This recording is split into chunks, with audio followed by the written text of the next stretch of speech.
now Trump is making noise about possibly going to Chicago next.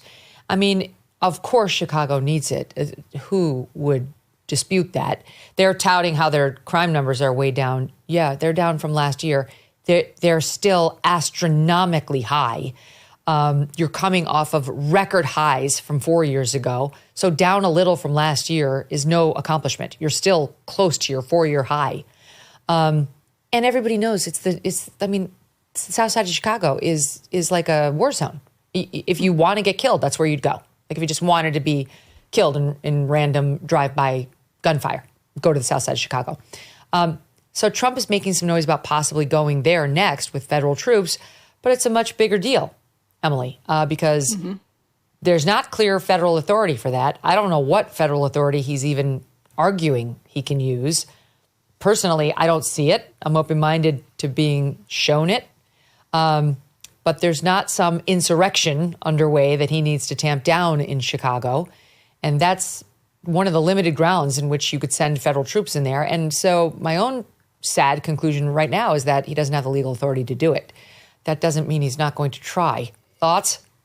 Yeah, I think that's probably right. And it's one thing to have, so the National Guard in D.C. is now armed. So it's one thing to have armed National Guard in the federal city where, as you point out, Megyn, there's federal authority, but also the federal authority is there for a reason. And it's because you have the entire federal workforce, not the entire, but you have the core of the federal workforce here in Washington, D.C. It's where Congress is, it's where the president is. There are all kinds of, like, intelligence community, there are all kinds of obvious reasons that you should have a federal city that is well protected, safe, stable, clean, all of those things. And we've taken that for granted for a really long time. It's actually why home rule exists, is why that's there, is because this is, as the founders envisioned it, the federal city. Now, we have tolerated just unbelievable levels of suffering in the Black community in our cities for way too long in this country. And so what doesn't seem like an emergency to us, because we're used to really high levels, even if they've come down from extreme highs in the 90s and early aughts, they're still very high, and particularly compared to other places in the world. I mean, we're talking about like third world countries in some cases, in some cities, in the south side of Chicago being one of them. So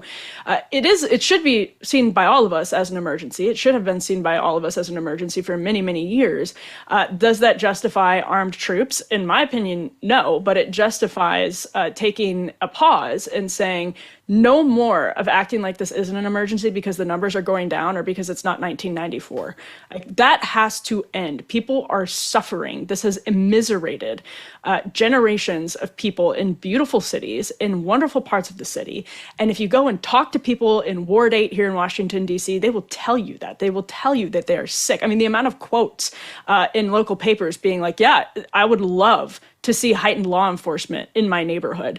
If for people in Ward 8, which is Southeast DC, Anacostia, I'm sure you could find the exact same thing in Chicago and many other cities. I'm sure Gavin Newsom, who was laughing along to Jasmine Crockett there, could go find many people saying the same in Los Angeles and Oakland.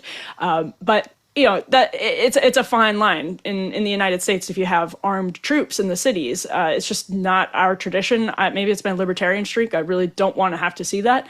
And there's a lot more to do, whether it's in DC or other cities. I mean, there's a long way to go. And I hope the Trump administration's in it for the long haul. Normally, you would not be able to federalize and deploy the troops over objections from the locals, unless there's a rebellion or danger of a rebellion against the government. Right. So that's going to be a tough one. Though, you know, he just did deploy troops to L.A., 4,000 members of the California National Guard and 700 active duty Marines there.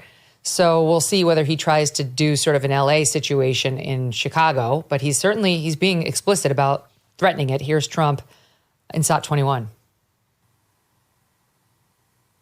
Chicago's a mess. You have an incompetent mayor, grossly incompetent, and we'll straighten that one out probably next. That'll be our next one after this, and it won't even be tough. And the people in Chicago, Mr. Vice President, are screaming for us to come. They're wearing red hats, just like this one, but they're wearing red hats. African-American ladies, beautiful ladies, are saying, please, President Trump, come to Chicago. Please. I did great with the black vote, as you know, and they want something to happen. So I think Chicago will be our next. Beautiful ladies. They were saying, please come. So the thing, like in LA, he went out there because the troops were supposed to protect ICE. ICE was coming under attack, like actually physical attack. So they went in support of the ICE officers. Chicago, just sending the troops there, not in support of any federal mission, but just this is going to be a lot tougher legally for him to pull off. So, I mean, it's too bad. Honestly, it's too bad because there's no appetite amongst the locals to provide protection for Chicago whatsoever. And it's not just the South Side. You get killed on the South Side of Chicago. But Michigan Avenue, Mile, as they call it, Magnificent Mile, used to be one of the most beautiful, safest places you could possibly go, walk, tourist stuff, all that. Now you got to worry.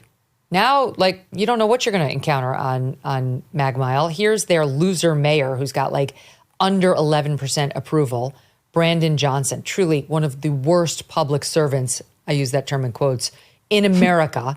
Here he is on the Trump offer. Is it a threat? Is it an offer? It's SOT 22, the reaction.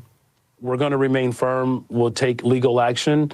But the people of this city are accustomed to rising up against tyranny. And if that's necessary, I believe that the people of Chicago will stand firm alongside of me as I work every single day to protect the people of this city. I don't even know what that means. We're going to rise up and we're going to rise up. We're going to fight tyranny. What does that mean? Is he calling for them to rise up against federal troops? Because nobody wants that. And truly, you look at what's happening in D.C., as you just point out. You read the paper, you see all these testimonials, mostly by Black D.C. residents saying how happy they are. It's all over Twitter, now X, how happy. In fact, we have a SOT montage of the reaction from the actual people who are benefiting from the crime fighting. And I got dollars to donuts. The people of Chicago are going to feel the same as these folks I'm about to show you feel. So it's like one of those things, like they need it. I don't think he has the authority to do it, which makes the next move very interesting. In any event, here's some D.C. residents. We need all the protection that we can get in the city because the city is really getting dangerous. A person like me at this age, I have to make sure to come home before sundown. I enjoy having extra security. I think it's a good thing. I mean, you want to feel safe when you're out and about, especially females. It's a good thing because it actually reinforces the fact that America is secure, safe, stable. As a moderate, as a centrist, I think something needs to be done. I have 3 kids. I'm about to start teaching next week. I want it to be safe. I think this is long overdue. I've been one of the National Guards in this area for years. I like it. I love it. I feel safe already. The mayor been in power so long, I think she's kind of used to how things are going, and I think Donald Trump really wants to clean it up, and I'm all for it. The crime is outrageous, and you do feel unsafe. I don't know, what's going to occur, whether it's going to be really beneficial for us or not, but something needs to happen. Every single one of those were Black people, for the listening audience, saying they welcome the Trump intervention there. And honestly, I have been on the South Side of Chicago. I have met the mothers whose sons are getting killed in the streets every day. I will bet you, Emily, they would be thrilled to see more law enforcement there and something resembling a safe neighborhood for their children.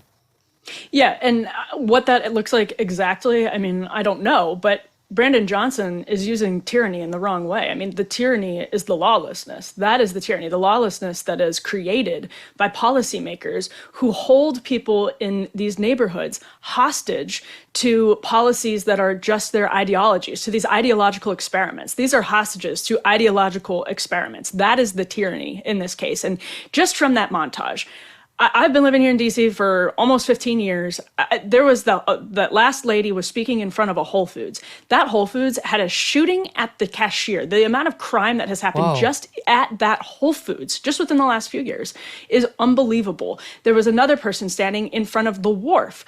The Wharf is where Pete Hegseth took pictures with some federal troops in D.C. and got mocked for doing it because it's a very nice, fancy area. Well, I know people who had to duck at dinner because they were caught in a crossfire on a patio at the Wharf when there was a shooting on a Friday or Saturday night. So the idea that this is not, I mean, the polling shows that people in DC don't approve of what Trump is doing. But what we heard from all of those people, those DC residents, is they want something to be done and they support more law enforcement. So the specifics, you may get people who are off and saying, well, okay, maybe we don't want armed national, whatever. But what they're telling you in Ward 8 and Ward 7, they are begging for a release from the tyranny of this ideological experiment. And that's the real tyranny, and that's what they want to end. And they do need more law enforcement. They also need more crackdowns on truancy. DC has a massive truancy problem. I bet it's the same in Chicago, in a lot of those schools in Chicago. So there are all kinds of things that can be done that don't necessarily involve armed troops in Chicago that can help release people from the tyranny of these stupid, stupid policies. What will the effect of the sparring between President Trump and the Federal Reserve be? Can the Fed take the right action at the right time? Or are we going to be looking at a potential economic slowdown?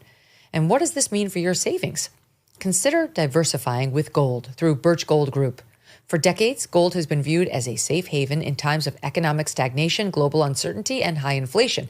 And Birch Gold makes it incredibly easy for you to diversify some of your savings into gold. If you have an IRA or an old 401k, you can convert that into a tax-sheltered IRA in physical gold, or just buy some gold to keep in your safe. First, get educated. Birch Gold will send you a free info kit on gold. Just text MK to the number 989898. Again, text MK to 989898 and consider diversifying a portion of your savings into gold. So if the Fed cannot stay ahead of the curve for the country, at least you can stay ahead for yourself. Thanks so much for watching. If you like what you just saw, hit the subscribe button for more clips and full episodes.